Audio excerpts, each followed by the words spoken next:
The words floated through the open kitchen window, sharp and clear as shattered glass. She's just after his money. Always has been. It was Brenda, my sister-in-law, her voice a confident, conspiratorial whisper to my son, Mark. I froze, my hand hovering over the rosebush I was pruning. The shears felt impossibly heavy. His money, not their money, not the wealth we had built together over 40 years of shared dreams and sleepless nights. Just his. As if I were a stranger who had wandered in off the street. Mark didn't defend me. I waited, holding my breath, listening for him to say, "Aunt Brenda, don't be ridiculous. Mom was with Dad before he had a penny." But all that followed was a weak, assenting murmur. I know, I'm worried about what happens now. A cold dread, heavier than grief, settled in my stomach. I was no longer a mother, a wife, the matriarch of this family. I was a problem to be managed. A line had been drawn, and I was standing on the wrong side of it, alone in my own garden. Richard and I met in college. He was studying to be a doctor, with threadbare sweaters and a library fine he couldn't afford to pay. I was an architecture student, my head filled with blueprints for buildings that would scrape the sky. I loved the certainty in his hands, the quiet ambition in his eyes. He loved the way I saw the world not as it was, but as it could be. We didn't have money. We had a shared vision, a tiny, drafty apartment, and a pot of spaghetti we'd make last for 3 days. When he started his residency, the hours were brutal. I'd wake up at 4 a.m. to make him breakfast and pack a lunch, then stay up until he stumbled home after midnight, falling asleep before his head hit the pillow. My own projects, my own degree, were put on hold. Just for a little while, we'd say, until we're on our feet. I took a job as a secretary at a law firm to pay the bills. I learned about contracts, about investments, about the fine print people so often ignore. I was good at it. I started a small investment portfolio with the meager savings we had, a little what-if fund for the future. Then the children came. Mark, then Jessica. My blueprints were replaced with potty training charts and school schedules. Richard's practice grew. He was brilliant, a gifted surgeon, but he was hopeless with finances, so I took over. I managed the books for his practice, negotiated loans for new equipment, and handled our personal investments. That what-if fund I started grew quietly, steadily. I was the architect of our financial security, building it brick by brick in the background while he saved lives in the foreground. I never felt it was his money or my money. It was the tangible result of our partnership, of my sacrificed career and his grueling hours. His family, especially his sister Brenda, never saw it that way. To them, I was the quiet, mousy girl who had married their brilliant brother.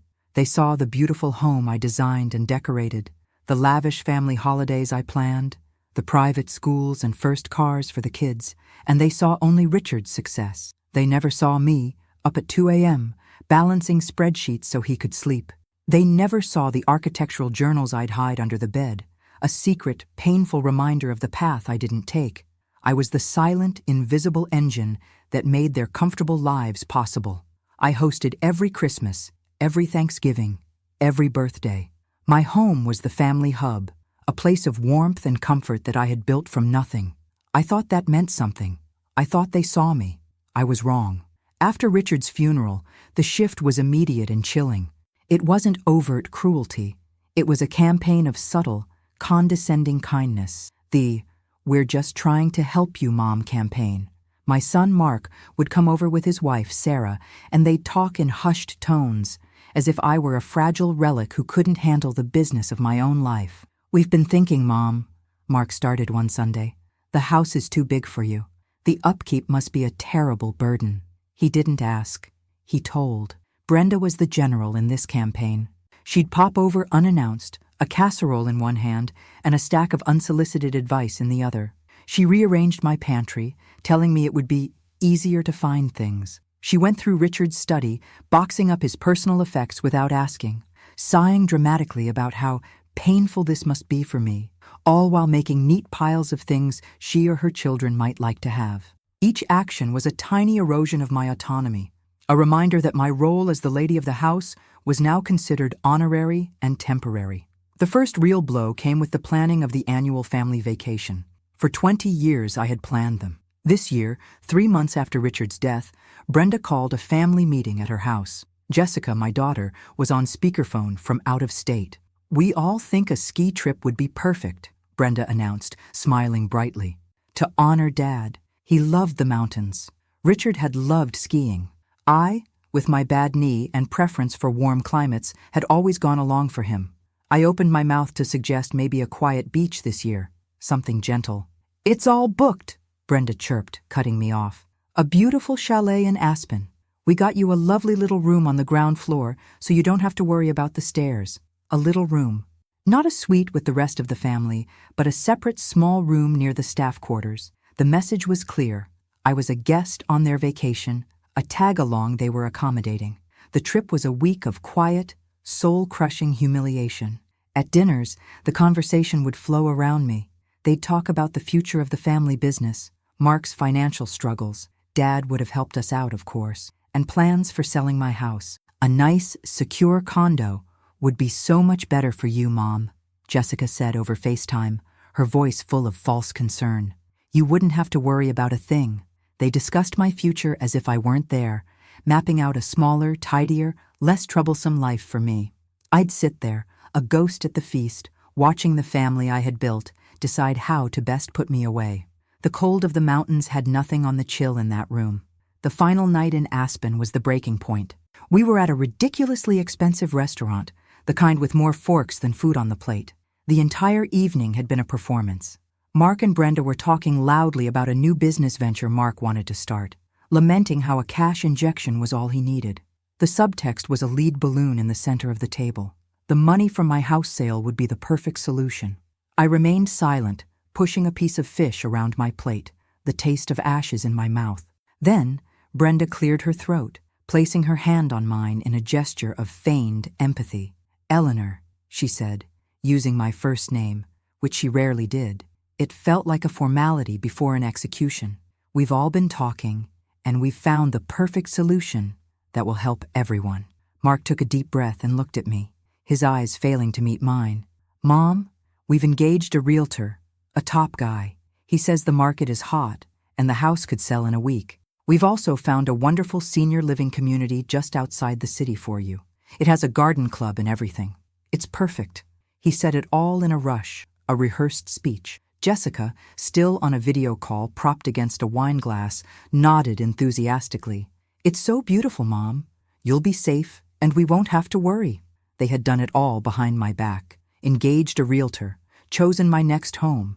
They weren't asking me, they were informing me. I looked around the table at their expectant faces, their expressions a nauseating mix of pity and relief. They had solved the problem of me. I pulled my hand from under Brenda's. My voice, when it came out, was quiet but steady. "No." A flicker of annoyance crossed Brenda's face. "Eleanor, be reasonable. This is for the best." "No," I said again, louder this time. "You will not sell my home." Mark sighed, the sound of a parent dealing with a difficult child. "Mom, we're doing this to protect you, and the estate." "The estate?" I finally looked him in the eye. "You mean my money? The money you're hoping to get your hands on?" The air turned to ice. Sarah, Mark's wife, gasped. Brenda's face hardened. "Well, I never! After all we've done for you!" Then, Mark delivered the final fatal blow. He stood up, throwing his napkin on the table. "I can't do this. We're going for a walk. Mom, you're being hysterical. We'll talk when you've calmed down." And just like that, they left. All of them. They got up and walked out of the restaurant, leaving me at the table with the bill, the pitying stares of the other diners, and the wreckage of my family. I sat there, utterly, completely alone, the full weight of their betrayal crashing down on me. I was not hysterical. I was free. I didn't go back to the chalet. I paid the exorbitant bill, walked out into the biting Aspen night, and hailed a taxi to the only other hotel in the small town. The next morning, I booked a flight home, leaving them a simple text: "I've gone home. Do not contact me." The silence in my own house was a balm. No whispers, no pitying looks, no one trying to manage my life. For 2 days, I did nothing but sit in Richard's favorite armchair, wrapped in a blanket, and think. On the 3rd day, I felt a flicker of the old me, the architecture student who saw potential in empty spaces. I remembered a woman I'd met at a charity auction years ago, a powerhouse real estate lawyer named Isabel. She was sharp, no nonsense, and had a reputation for being fiercely protective of her clients. I found her card in my old roll-top desk. Walking into her downtown office felt like stepping into a different world. It was sleek, modern, and unapologetically female-run. Isabel, now in her late 60s, had the same piercing eyes and immaculate posture I remembered. She listened to my story without interruption, her expression unreadable. When I finished, my voice hoarse, she didn't offer condolences or platitudes. She leaned forward and said, "Eleanor, for 40 years, you were the CEO of your family's life. You managed assets, people, and logistics. Your husband was the face of the company, but you were the architect of its success. Am I wrong?" Tears pricked my eyes. "No," I whispered. "You're not wrong." "Good," she said, her tone brisk. "Because weeping widows don't get what they want. Smart women with a clear objective do. The first thing we need to do is a full financial review. Not what your son thinks you have, but what you actually have. Bring me everything. Bank statements, investment portfolios, deeds, wills, everything." For the next week, I became an archaeologist of my own life. I unearthed documents I hadn't looked at in years, including the file for that small what-if fund I started as a secretary. Richard had never touched it. Instead, he had secretly added to it from his own bonuses over the years, a quiet acknowledgement of my initial contribution. The file had a handwritten note from him, dated 5 years ago. "For my brilliant architect, to build your own skyscraper. I love you." The fund was now substantial. It was entirely, legally and morally, mine. It was separate from the joint marital assets. When I showed it to Isabel, she didn't smile. She gave a slow, satisfied nod. "Well, well," she said, tapping the folder. "This isn't just a safety net, Eleanor. This is a war chest. Now tell me, what is it you truly want to build?" The question hung in the air, full of terrifying, exhilarating possibility. The question, "What do you want?" echoed in my head for days. For the first time, there were no other needs to consider. No husband's career, no children's tuition, no family expectations. The answer, when it came, was surprisingly clear. I didn't want a condo. I didn't want to travel the world aimlessly. I wanted a project. I wanted to create something. And I wanted my home. The home I had designed, filled with memories I refused to let them tarnish. But I also wanted to send a message, not of revenge, but of consequence. That's when I learned about Mark's situation. Through Isabel's discreet inquiries, we discovered that my son was in serious financial trouble. The new business venture he'd been talking about was a desperate Hail Mary. He and his wife, Sarah, had been living far beyond their means for years, propped up by Richard's generosity. Their own beautiful house, the one Richard and I had given them the down payment for as a wedding gift, was leveraged to the hilt. They were 3 months from foreclosure. The plan formed in my mind, calm and precise as a blueprint. I called Isabel. "I have my objective," I said, my voice steady. "I want to buy Mark's house." There was a pause on the other end of the line. Then a low chuckle. "Eleanor, you are a woman of hidden depths. It's an off-market, pre-foreclosure situation. We can make a cash offer through a shell corporation. They'll never know it's you until the ink is dry. It's clean, legal, and deeply poetic." "Do it," I said. The process was swift and impersonal.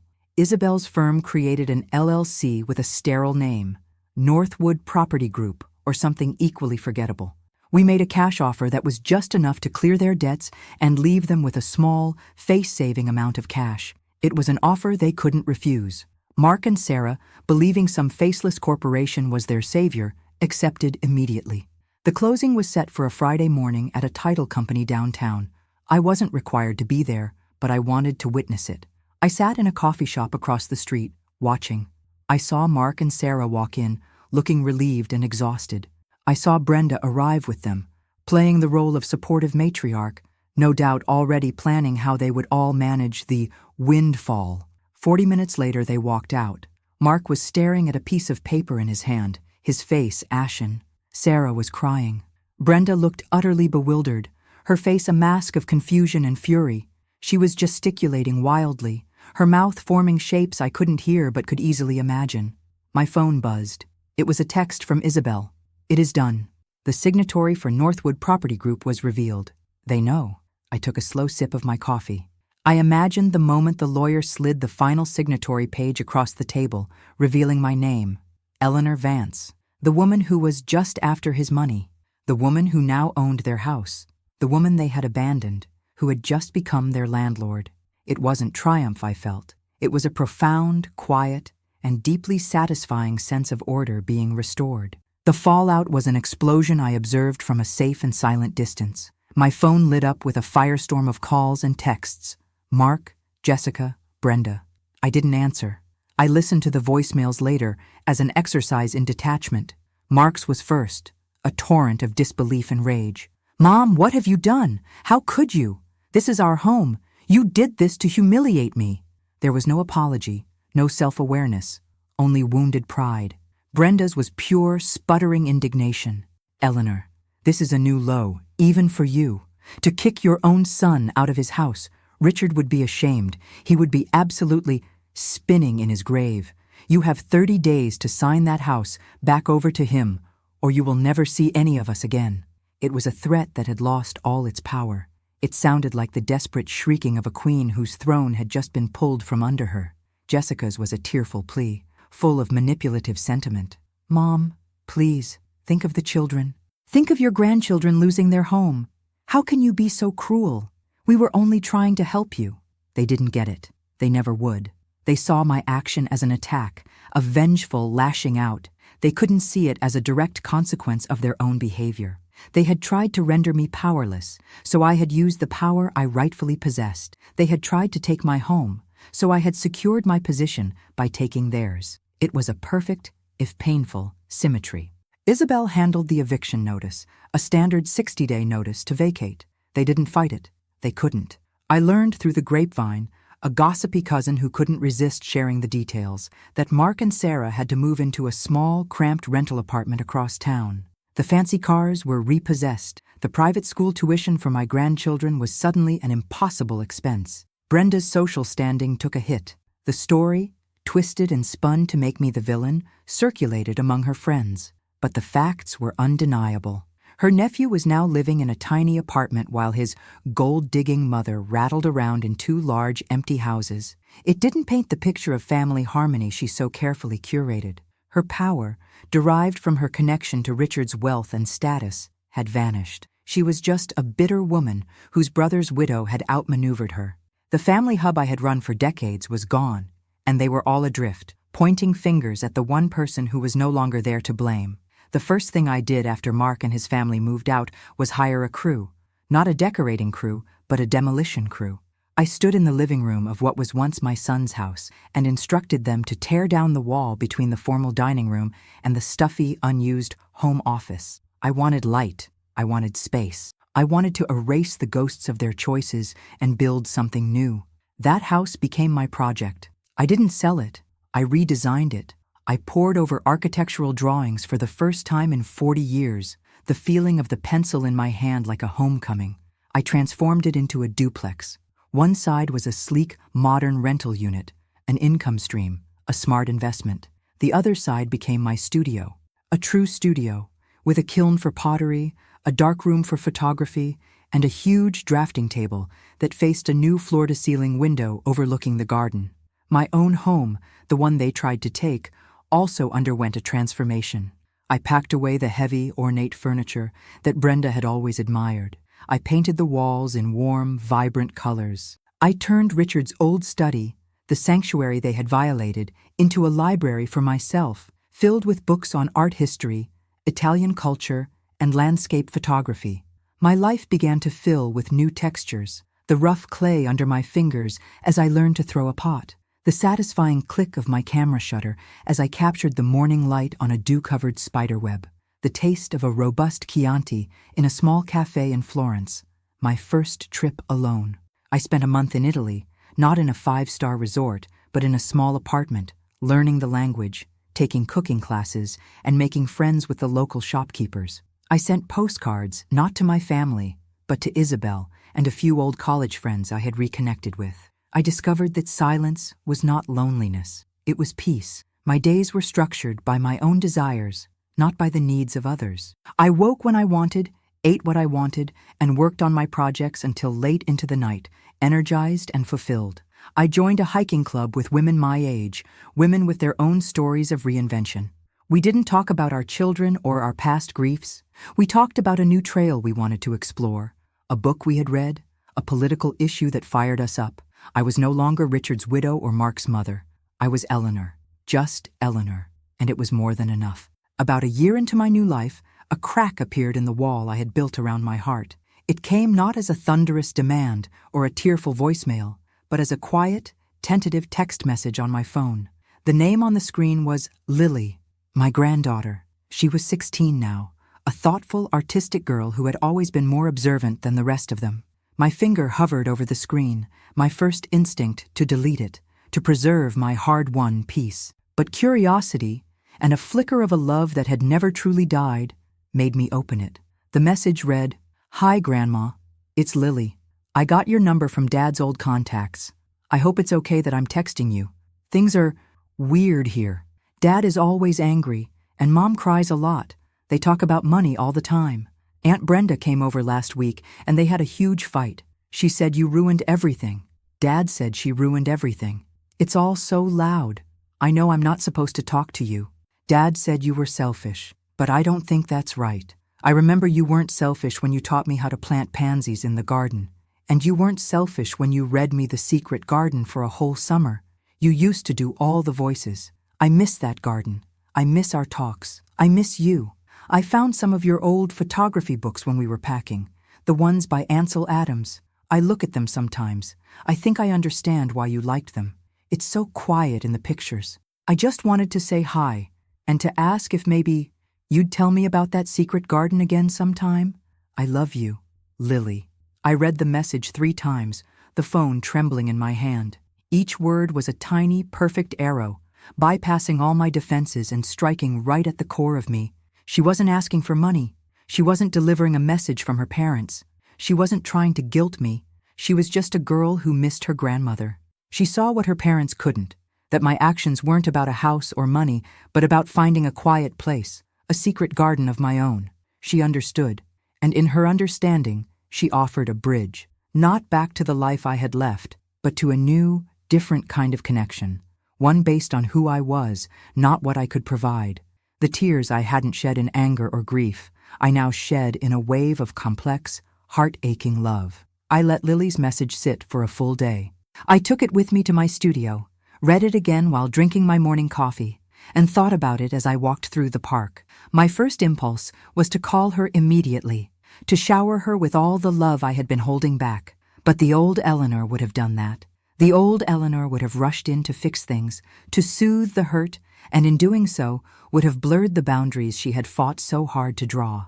The new Eleanor, the woman who had dinner alone in Florence and who wasn't afraid of silence, knew this response required care. It had to be an invitation, not a surrender. I chose to write back, giving myself time to craft the words with the same precision I used for a blueprint. My reply had to be a foundation for something new, something that could be built to last. This is what I wrote. "My dearest Lily, getting your message was like seeing the first crocus push through the snow. It made my heart ache in the best possible way. Thank you for being brave enough to write to me. I miss you too, more than you know. I think about our talks in the garden all the time. I still have the little trowel you used, the one with the ladybug on the handle. And yes, I remember every voice from the secret garden. I was always fond of Ben Weatherstaff, the grumpy gardener with a good heart. You are right. Things have been loud and difficult. I am very sorry you've been caught in the middle of it. The world of adults can be a complicated, messy place. Sometimes, people have to make very hard decisions to find their own quiet place, their own version of a secret garden. I had to do that. It wasn't about being selfish. It was about remembering who I was. I would love nothing more than to talk to you. Our relationship is ours, a special thing that belongs only to you and me. It doesn't have to be tied up in all the noise. How about this? Next Saturday, I will drive to the city. We could meet at the Botanical Gardens. We can find a quiet bench, and I will tell you all about secret gardens, real and imagined. It will be our time, just you and me. I love you very much, my sweet girl. Always have, always will. Grandma." As I hit send, I felt a sense of profound peace. I was not erasing the past or forgiving the unforgivable. I was choosing to cultivate a new, healthy relationship out of the ashes of the old. I was setting a boundary not of anger, but of wisdom. My life was my own now, a landscape I had designed and built myself. And in it, there was a beautiful, protected space for a granddaughter who had been brave enough to find the key. I was no longer a widow, a victim, or a source of funds. I was an architect, a photographer, a traveler, a friend, and I was a grandmother, on my own terms. My future was an open blueprint, and for the first time, I was the only one holding the pencil. If Eleanor's journey from being overlooked to taking back her power resonated with you, please subscribe to our channel for more stories of strength and reinvention. And we'd love to hear from you in the comments. Have you ever had a moment in your life where you had to draw a line and reclaim your own story? Share your experience below. Your story matters.